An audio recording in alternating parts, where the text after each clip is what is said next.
Spokane, Washington, 6 de março de 1959. Uma tarde comum, uma menina de 9 anos sai de casa para vender chocolate. Ela usava o uniforme da Campfire Girls, sorria para os vizinhos e carregava uma pequena caixa com barras de doces. Mas ela nunca mais voltou para casa. O que aconteceu com Candy Rogers se transformou em um dos casos mais trágicos e misteriosos da história dos Estados Unidos. Por mais de 60 anos, a cidade viveu sem respostas, até que a ciência moderna revelou o nome do assassino. E a partir daqui, você vai se surpreender com o que aconteceu. Oi, o meu nome é Cíntia e esse é o Difícil Acreditar. E hoje nós vamos relembrar o caso Candy Rogers. Esse foi um dos casos assim que mais me chocou na época em que eu fiquei sabendo, eu tomei conhecimento sobre esse caso. Mas se você gosta desse tipo de vídeo, não esquece de se inscrever e de ativar o sininho, que é para me ajudar e também para não perder nenhum vídeo por aqui. Ah, e não esquece, vem maratonar os vídeos aqui do Difícil Acreditar. Todas as terças-feiras nós postamos vídeos de lendas urbanas, creepypastas, contos de terror. E nas sextas-feiras nós postamos vídeos de casos reais, histórias reais, não solucionadas ou solucionadas há muito tempo depois.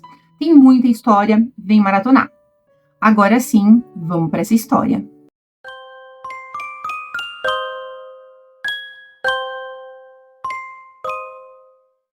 A Candy, ela vivia com a mãe, sua avó e o avô em uma pequena casa no bairro Oeste Central em Spokane.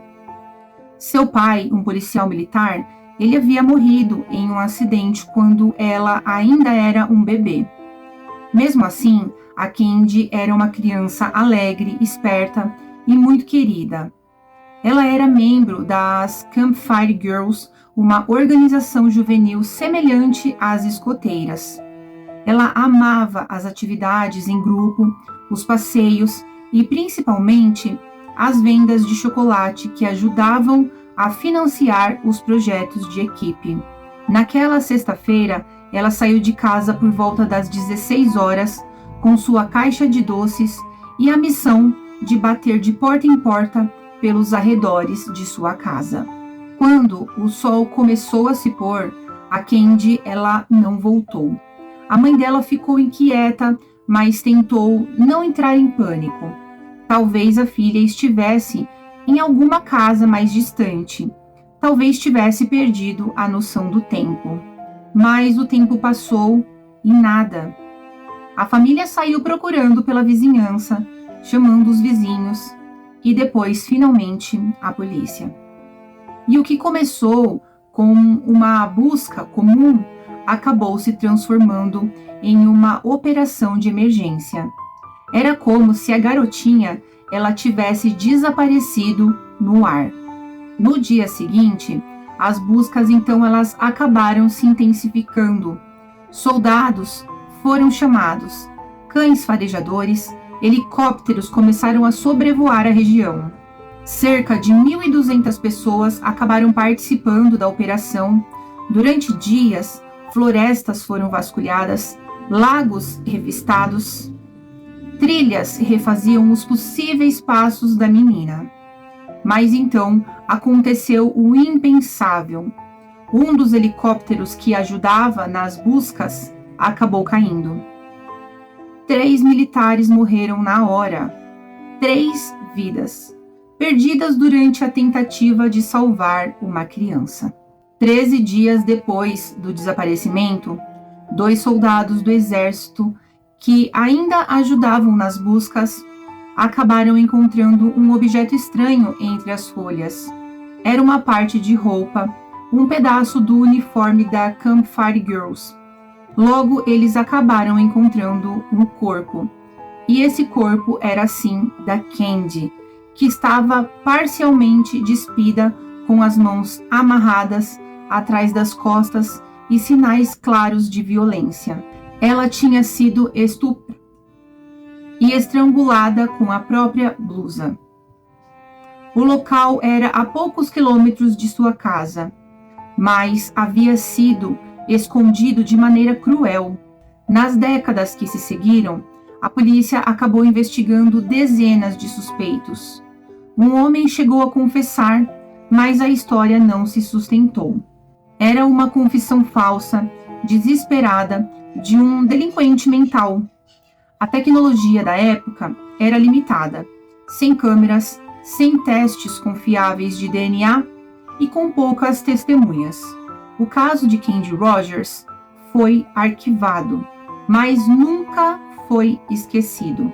Nos anos 2000, a polícia acabou decidindo reabrir esse caso. Restos de material biológico foram retirados do corpo de Candy e analisados. Era uma chance única. Por muitos anos, o DNA não bateu com ninguém no Banco Nacional. Mas, em 2021, uma nova ferramenta mudou tudo: a genealogia forense. Usando árvores genealógicas e cruzamentos genéticos, os peritos chegaram a uma família. E então veio a um nome: John Ray Hoff, soldado, morador de Spokane na época do crime, e vocês não vão acreditar, mas ele havia morrido em 1970. O corpo então de Roth foi exumado, o DNA comparado ao material coletado de Candy. Bateu, era ele. John Ray Hoff já havia sido condenado por um estupro anterior, mas conseguiu liberdade antes do assassinato de Candy. Ele cometeu o crime e morreu anos depois, aparentemente por suicídio. A história de Candy Rogers ficou sem respostas por mais de meio século. Graças à ciência e à persistência de investigadores, a verdade finalmente veio à tona. Ela só queria vender chocolate e acabou sendo vítima de um monstro. Essa história é mais uma prova de que a justiça ela pode até demorar, mas às vezes ela chega. E se esse caso ele te impactou tanto quanto a mim, não esquece de deixar o seu like e de compartilhar esse vídeo. E se inscreve aqui no nosso canal no Difícil Acreditar, onde toda semana a gente revela os crimes mais sombrios da história. Nos vemos no próximo mistério.